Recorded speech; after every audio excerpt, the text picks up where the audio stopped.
নমস্কাৰ, সকলোকে স্বাগতম জনাইছোঁ মোৰ ইউটিউব চেনেল ভূপেন সিং অফিচলৈ। আৰু ফাইনেলি যোৱাকালি আপোনালোকে দেখিলে তৃতীয় আৰু চতুৰ্থ বৰ্গৰ যি নিযুক্তি আয়োগ আছিল, নিযুক্তি আয়োগৰ লগত অসমৰ মাননীয় মুখ্যমন্ত্ৰী মহোদয় এখন বৈঠকত মিলিত হয় আৰু বৈঠকৰ অন্তত 42,000 নিযুক্তি পত্ৰ বিতৰণ আগন্তুক মে' মাহত কৰা হ'ব বুলি ঘোষণা কৰে মাননীয় মুখ্যমন্ত্ৰী মহোদয়ে।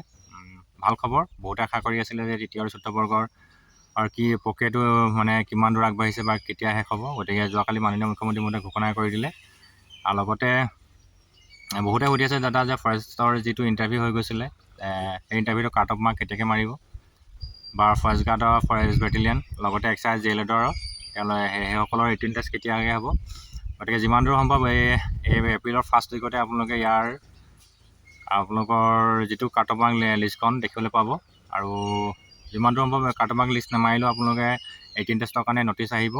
আৰু যিহেতু আপোনালোকে গম পায় 2 তাৰিখে আমাৰ অসম পুলিচৰ SI লগত যিমানকেইটা সংগতি ৰাখি যিমানকেইটা পদৰ বিজ্ঞাপন মুকলি কৰিছিল তাৰ লিখিত পৰীক্ষা আছে, ফাৰ্ষ্ট গ্ৰেড 1লৈকে ধৰি কিনে।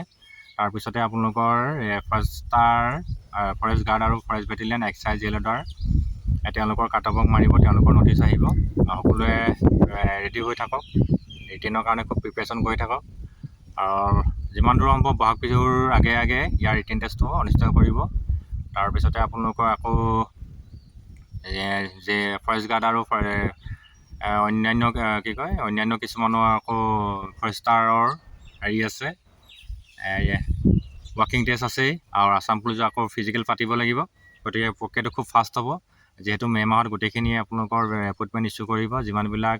আজিৰ তাৰিখত যিমানবিলাক বিজ্ঞাপন প্ৰকাশ পাইছে গোটেইবিলাকৰে মে' মাহৰ 10 পৰা 20 তাৰিখৰ ভিতৰত এপইণ্টমেণ্ট ইছ্যু কৰিব। এইটো আপোনালোকে সকলোৱে জানে।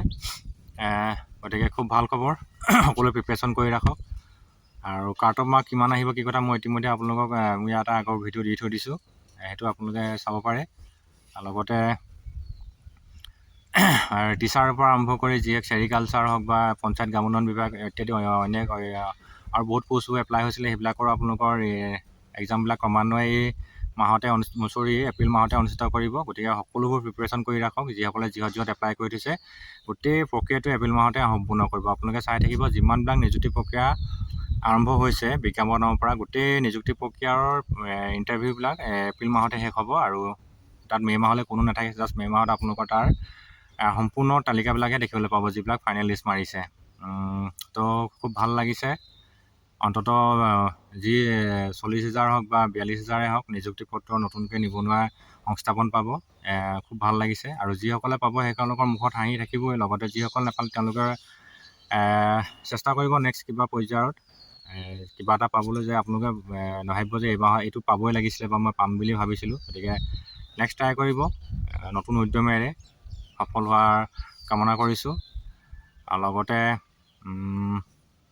মই ইয়াৰ আগত আছাম পুলিচ AFPF বহুত কথা সুধি আছে, তেওঁলোকৰ কাৰণে মই ভিডিঅ' দি থৈছোঁ, চাব পাৰে। লগতে কাট অফ মাৰ্কৰ ওপৰতো মই দি থৈছোঁ। গতিকে ভিডিঅ'টো অকণমান ভিডিঅ' আকাৰে আপোনালোকৰ আগত প্ৰকাশ কৰিলোঁ। ভাল লাগিলে লাইক কৰিব, শ্বেয়াৰ কৰিব। ধন্যবাদ।